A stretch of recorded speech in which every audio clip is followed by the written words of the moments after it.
আজি ঝড়ো ঝড়ো মুখরো বাদলো দিনে its and gloomy and rainy day. ঢাকায় বৃষ্টি হচ্ছে, আমরা সেই বৃষ্টি হয়তো উপভোগ করতে পারছি, কিন্তু পিন্ডিতে যে বৃষ্টিটা হয়েছে সেই বৃষ্টিটা একেবারেই ক্রিকেটারদের এবং ক্রিকেট ভক্তদের কিন্তু কোনোভাবেই মুখর করতে পারছে না। তারা নিশ্চয়ই খেলার জন্য মাঠে নামার জন্য মুখে আছে, কিন্তু বেরসিক বৃষ্টি আসলে তাদেরকে সেই অনুমতিটা দিচ্ছে না। শোন ভাই, বেরসিক বৃষ্টি নিশ্চয়ই মন খারাপ হচ্ছে, মানে অ্যাজ আ ক্রিকেট ফ্যান তো মন খারাপ হবে। ঢাকার বৃষ্টি এনজয় করলেও সেই পিন্ডির অবস্থা তো অবশ্যই দেখতে ভালো লাগছে না। পিন্ডির আকাশ কিন্তু পরিষ্কার দেখলাম, সকাল যেটা দেখলাম, বাট আউটফিল্ডটা ভেজা। এতক্ষণ সময় লাগছে কেন আমি যে ঠিক নিশ্চিত নই, একদম ঠিক হয়ে যাওয়ার কথা, কারণ এই আধুনিক যুগে ড্রেনেজ সিস্টেম কিন্তু সব জায়গায় খুব ভালো, বাট হতাশ তো অবশ্যই। আমি অনেকদিন পর টেস্ট ম্যাচ খেলছি, একটা রোমাঞ্চ কাজ করছে, পাকিস্তান মাটিতে টেস্ট ম্যাচ হচ্ছে, আবার একটা নতুন করে শুরু করা বলা আছে, সাইকেলটা শুরু করে টেস্ট ম্যাচ সাইকেলটা শুরু হচ্ছে। খুব আগ্রহ নিয়ে তাকিয়েছিলাম, একটা ব্রেকের পরে খেলা শুরু হচ্ছে। তো বৃষ্টিটার জন্য এই অপেক্ষাটা আসলে কখনো ভালো কিছু দেয় না, মানে এমনি অপেক্ষা। সেই মানে বিশ্বকাপের পরে বাংলাদেশ এবং পাকিস্তান দুদলই নেমেছে খেলতে, তার উপর বৃষ্টিটা আরো অপেক্ষা বাড়িয়ে দিল।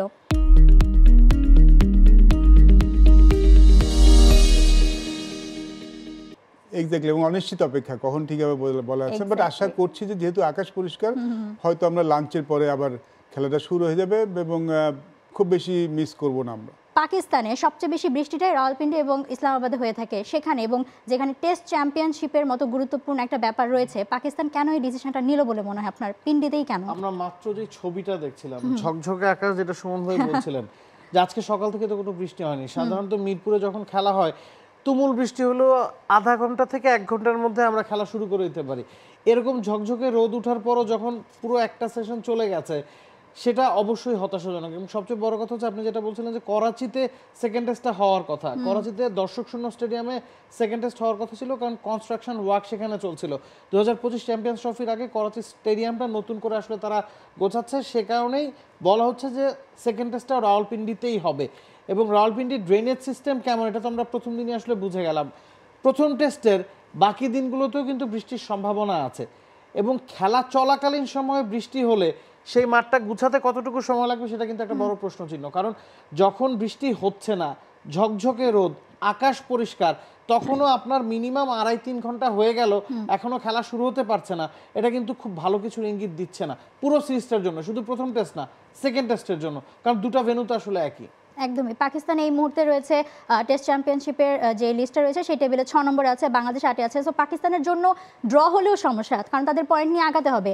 এমন সময় পাকিস্তান আসলে কেন? কারণ বারবার বলা হচ্ছে, আমরা দেখছিলাম যে এ দলের ম্যাচটাতেও বৃষ্টিতে ভেস্তে গেছে, মাত্র 1.5 দিনের মতো ম্যাচ হয়েছে। আমরা দেখছিলাম যে পাকিস্তানের আবহাওয়া অধিদপ্তর থেকে বলা হচ্ছে যে 21 থেকে 25 আগস্ট, একদম টেস্টের সময়টাতে, এই 4 দিনে একদম খুব সুন্দর একটা বৃষ্টির সম্ভাবনা রয়েছে। তারপরেও আমি প্রথমে বললাম আমি নট টু শিওর আসলে কেন তারা যেটা করেছে, কারণ একটা জিনিস হতে পারে, Karachi is a flat batting track, করাচিতে কিন্তু ড্রর চান্সটা বেশি। আমি পাকিস্তান ডেফিনেটলি চাইবে যে ম্যাচগুলি জিততে। রাওয়ালপিন্ডিতে যদি টেস্ট ম্যাচ যে স্ট্যাটসগুলো দেখেন, মোস্ট অফ দ্য টেস্ট ম্যাচের রেজাল্ট হয়েছে, এবং রাওয়ালপিন্ডি উইকেটটা অনেকটা সুইমিং ফ্রেন্ডলি, বল সিম করে, তারা হয়তো আমাদের সেই ধরনের উইকেটে পেতে চাচ্ছে, সুইমিং ফ্রেন্ডলি উইকেটে পেতে চাচ্ছে। এটা ছাড়া আমি আসলে তার তেমন কোনো কারণ দেখছি না। For more updates, subscribe to our YouTube channel and click on the bell icon. Follow us on Facebook and Instagram. Download T-Sports app to enjoy exciting games and highlights.